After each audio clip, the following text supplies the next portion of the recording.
Ya, selanjutnya kita akan beralih ke Capres nomor 1, Pak Anies Baswedan yang akan bertanya ke Capres nomor 3, Pak Ganjar Pranowo. Silakan Pak Anies, pertanyaannya dimulai 1 menit dari Anda berbicara.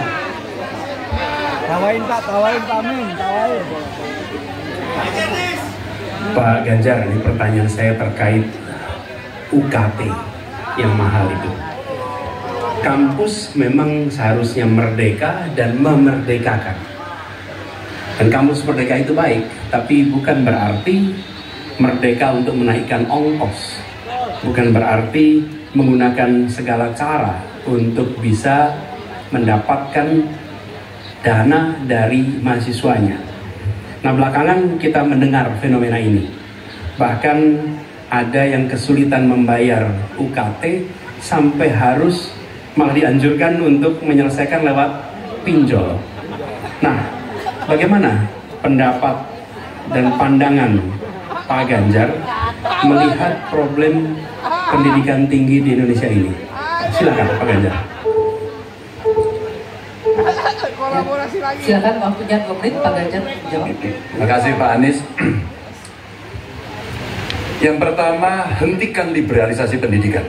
Hentikan hari ini. Berikanlah kepada para mahasiswa kita proporsi yang benar. Kenapa Ganjar Mahfud punya program 1 keluarga miskin, 1 sarjana, agar mereka tidak direpotkan pada persoalan ini.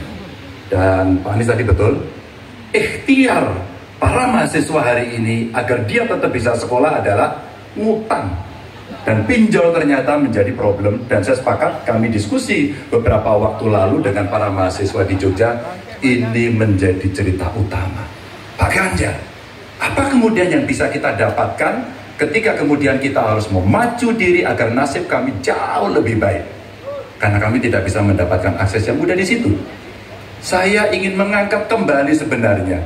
Dulu, era senior-senior saya, senior-senior kita saya kira, termasuk kakak saya sendiri, dia punya KMI kalau tidak salah waktu itu, Kredit Mahasiswa Indonesia. Dan kalau tidak salah kakak saya sampai hari ini ijazahnya tidak pernah diambil juga. Karena itu dia lulus menggunakan kredit yang sangat murah, diberikan skim oleh pemerintah, dan modelnya seperti Yarnen, bayarnya setelah panen. Panennya apa? Ketika dia sudah lulus. Maka liberalisasi yang mesti dihentikan ini menurut saya mesti juga diimbangi dengan proporsionalitas kepada mana yang mampu dan mana yang kurang mampu.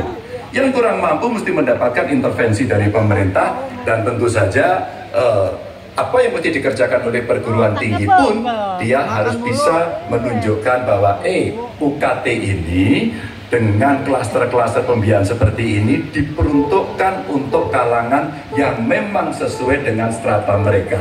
Begitu. Cukup?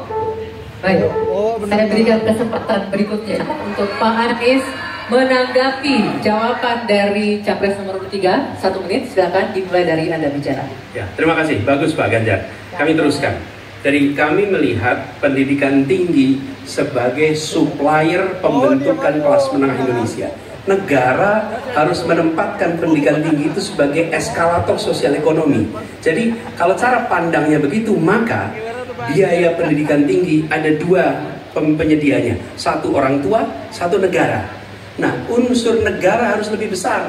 Negara ambil alih biaya itu, bukan justru malah dibebankan untuk universitas. Supaya apa? Dosen, pimpinan universitas bekerja pada pendidikannya, pengajarannya, penelitiannya, pengabdian masyarakat. Biayanya negara yang masuk. Ini sebagai investasi.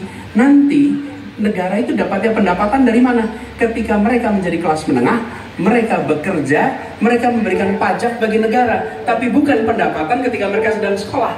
Jadi negara menciptakan universitas sebagai eskalator sosial ekonomi. Itu kira-kira. Baik, kami berikan kesempatan terakhir untuk Capres nomor 3 memberikan tanggapan dari respon Pak Anies. Silakan Pak Ganjar, 1 menit dari Anda berbicara. Kalau kita ingin membangun dan basisnya adalah sumber daya manusia, saya kira tidak boleh diingkari bahwa betul pendidikan adalah investasi. Jangan dihitung-hitung sebagai sebuah kos.